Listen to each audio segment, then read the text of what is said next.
Hey, what's up, everybody? I want to welcome you to another episode of the Dreamers Pro Daily Recap, where we give you a recap of all of the hot topics that we covered that day. You can catch them in their long format and also catch it fully streaming for free on Apple Podcasts.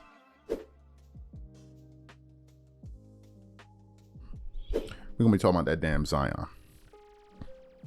This Zion situation is just unbelievable. Let's just chronicle Zion for a second. Zion, I believe, played for what, Duke? I think he played for Duke, right? Yeah, I think he played for Duke. Zion, coming out of high school, going into college, was by far the biggest prospect going into the NBA. If you watch Zion in college with his highlights, it was just unheard of. A guy at his size with that level of power and ferocity, the way he was playing with his dunk, it was just unheard of. I mean, the guy played with so much torque that at one point his shoe burst on his foot as he was cutting to make a move. I was like, this is madness, right? There was tremendous amount of excitement about Zion coming to the NBA because the NBA believed that they had finally found the next face of the league. And funny enough, Zion came into the NBA with that class of John Morant. So John Morant was already electrifying. So just imagine there was a guy more electrifying than him, which was Zion. Zion was such a draw, and the NBA had invested so much stock in him that some people felt like the NBA did whatever it could to ensure that the Pelicans made it into the play-in, or the play-in or the bubble, whatever it is, during the 2020 COVID, because they felt like it would be a good opportunity to showcase Zion and probably bring in new ratings, new viewers. Then the injury bug started to creep in. Zion will get injured this year, he will get injured that year, but then he will come and play, and he'll be electrifying. You'll be watching him play. It's like, how is this guy at this size, at 6'6", 6'7", moving? Like, it's just unheard of with that size. It's just crazy. And when he gets an open lane, he's gonna bang it on the entire stadium, right? But then Zion started to deal with injury issues. And then people were wondering, would he get healthy? Then we started hearing Zion isn't happy playing in New Orleans. That, in fact, he wants to go play in New York. Those are some of the rumblings. And then things took a dark turn about a year or so ago when an OnlyFans model, or porn star, I don't know how you characterize this woman, Mariah Mills, went on a campaign, a tirade, where she started airing their dirty laundry. I mean, it was crazy stuff she was posting on the internet. I think on her Twitter. It was crazy stuff. And people were looking at this guy like, bro, first of all, why didn't you get her to sign something that she can't go out here? I think it's an NDA or something like that. Number one. Number two, why don't you even file a restraining order to get this person to stop? It was insane. And it just kept on getting worse and worse and worse. You could tell she was out to damage his career. And it was all about money. Whenever you see women of that caliber behave like that, it's always about money that probably was promised that wasn't delivered, or money that she was getting regularly that he stopped. It's one of the two. Either he promised her money that he chose he didn't want to give to her for whatever reason, or he was giving her money and all of a sudden he stopped and then this happened. These type of people have no shame anyway, because look at the work that they do. So there's no shame involved, right? If you had shame, you're not doing that. So for her to go out there and air those kind of things to the public and make those kind of things public, it doesn't matter. It doesn't reflect on her because she doesn't care that she's saying these things about him, forgetting that she's also part of these acts. She didn't care. And it got so bad that I think the NBA took notice of it. And they were like, this guy can be the face of the NBA. He simply cannot. Same thing with John Morant. John Morant was supposed to be the face of the NBA. Those things with guns started showing up. You're done. Like, we're not going to deal with you. But then, just this weekend or so, a Friday was, a disturbing piece of news came out. And I want to read here from The Sun. It says, basketball shock. NBA superstar Zion Williamson releases statement denying lawsuit accusing him of R and controlling behavior. So Zion was now accused of the R. Let me get into the article. Former overall #1 draft pick and New Orleans Pelicans superstar Zion Williamson has denied accusations of art. A lawsuit filed on Thursday details multiple years of alleged abusive behavior towards Williams' ex-girlfriend, including physical threats against her and her family. Zion has been accused of R. The lawsuit includes stunning allegations of Williams threatening to K, the plaintiff. Williams issued an unequivocal denial to the claims through his lawyers, adding that they were categorically false. The suit was understood to have been submitted to Los Angeles Superior Court and filed anonymously under the pseudonym Jane Doe. The plaintiff accused Williams of abusive, controlling, and threatening behavior, according to a report. Williams issued a statement through his attorney at USDN, Kupperman. Freeman denied the allegations, saying, "We take these allegations with the utmost seriousness and we unequivocally deny them," the statement read. The allegations contained in the complaint are categorically false and reckless. This is the plaintiff's third set of attorneys. This appears to be an attempt to exploit a professional athlete driven by financial motive rather than any legitimate grievance. Mr. Williams and the plaintiff never dated, but did maintain a consensual, casual relationship that began more than 6 years ago when he was 18 years old. The relationship ended years ago. At no point during or immediately after that relationship did the plaintiff raise any concerns. Only after the friendship ended did she begin to demand millions of dollars. Mr. Williams reported the plaintiff extortion attempts to law enforcement. We understand that an arrest warrant was issued in connection with the report, and we are prepared to provide the court with documentation that supports these facts. Mr. Williams also intends to file counterclaims and seek significant damages for this defamatory lawsuit.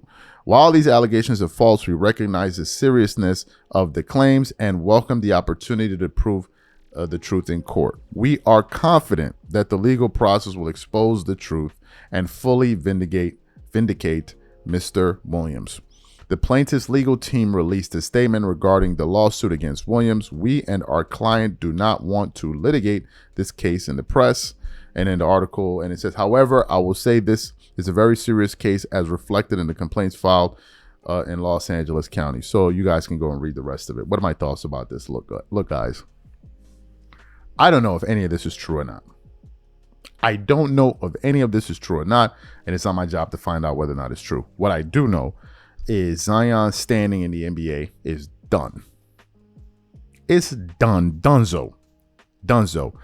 And it's not even about his play anymore. Ja Morant came back and was playing good.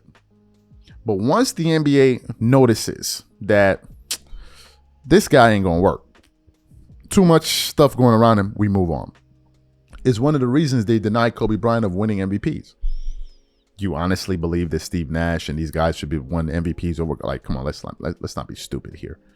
They didn't give Kobe those MVPs because of that situation he had in Colorado.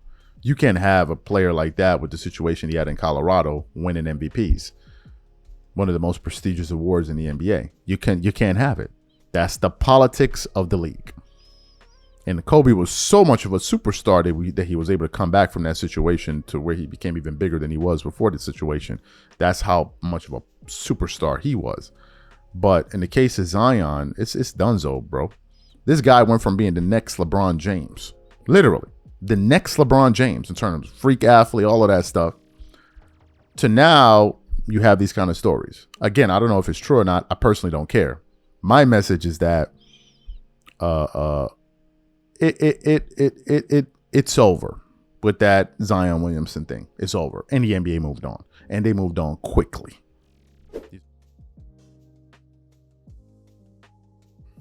As you guys know, LeBron James, okay? LeBron James strikes again. LeBron got injured in the playoffs against the Minnesota Timberwolves. Apparently, he had suffered a serious knee injury, which they said James reportedly sprained his MCL on a collision, and the injury typically sidelines players for 3 to 5 weeks. So We found that out after the Lakers lost the series, that LeBron had injured his MCL, and that had the Lakers won, I think, game 5, there was no way in hell LeBron was going to be able to play. When that news came out, me and many people were like, here we go again. Here we go again. Yet another occasion of LeBron losing, and it's because of something, because of an injury. We saw the injury, the thing with the cast on his hand. We saw the thing with the situation in the locker room with his moms or whatever it is with Delonte, with all that stuff. It's like there's always one thing or another. So LeBron got roasted and toasted for that. But there were people that were like, no, LeBron was legitimately injured, blah, blah, blah, blah, blah. But a good amount of people were skeptical of it. So about a week or so ago, or a few days ago, less than a week or so, some video footage surfaced of LeBron James attending some event, I believe with his wife. And they were there dancing. Matter of fact, take a look at the footage here.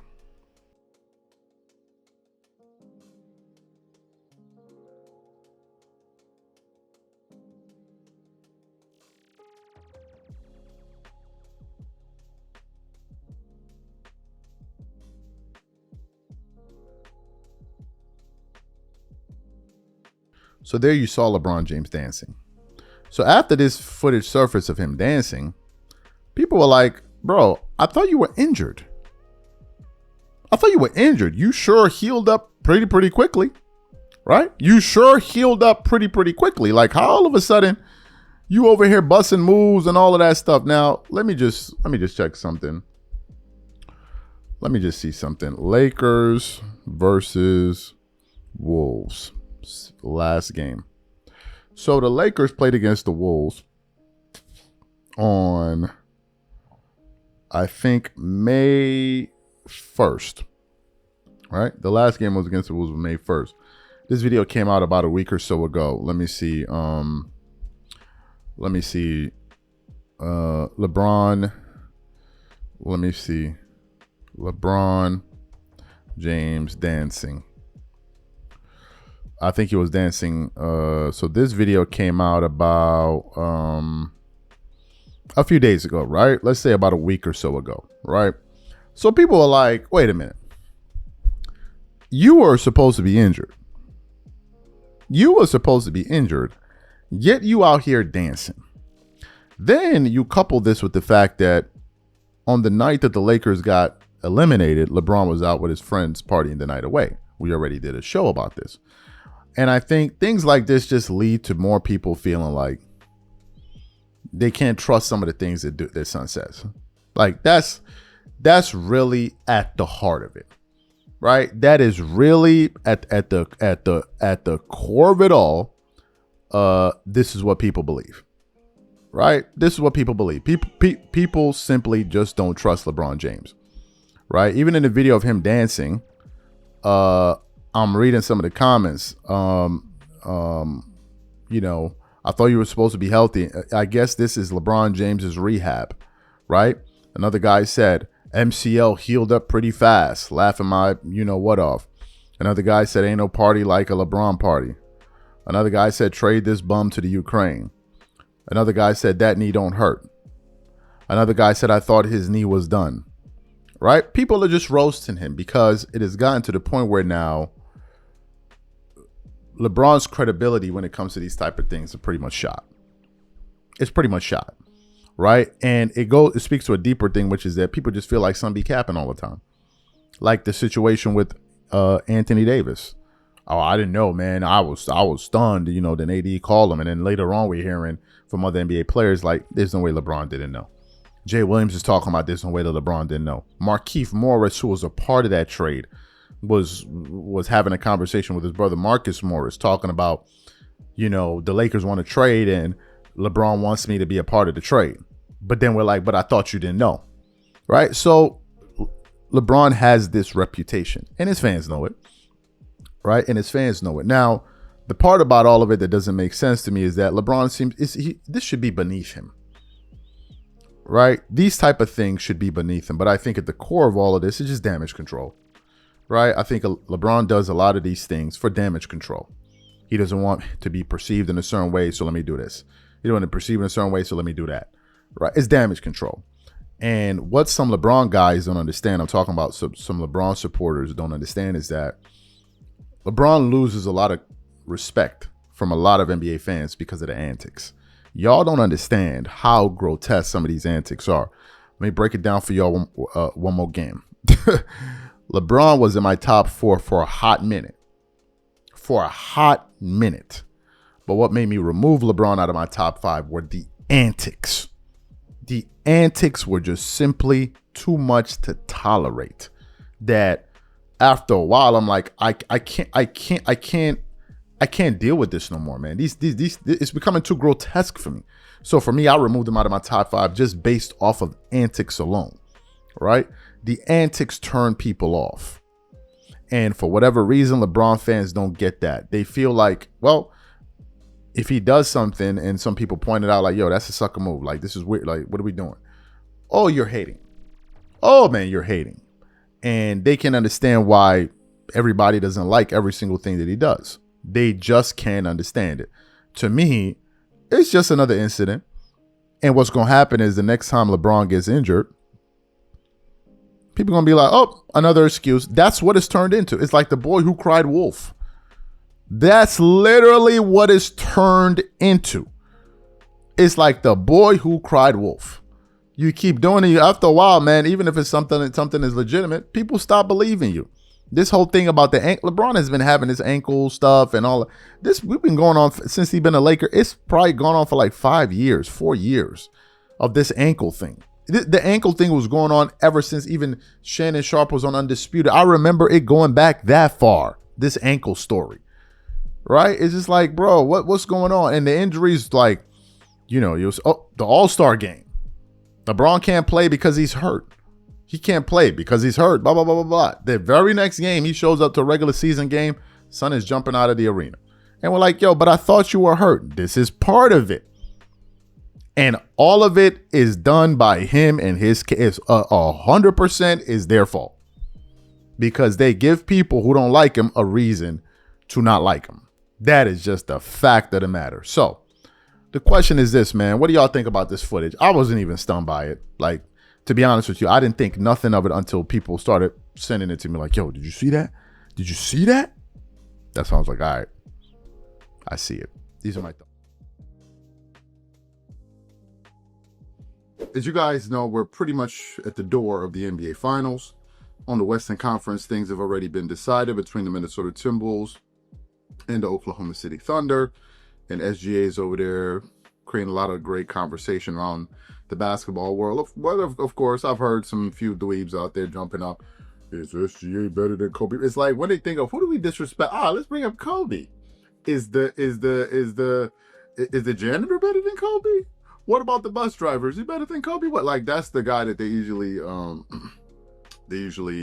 go to. So it's also generated a lot of silly conversations as well.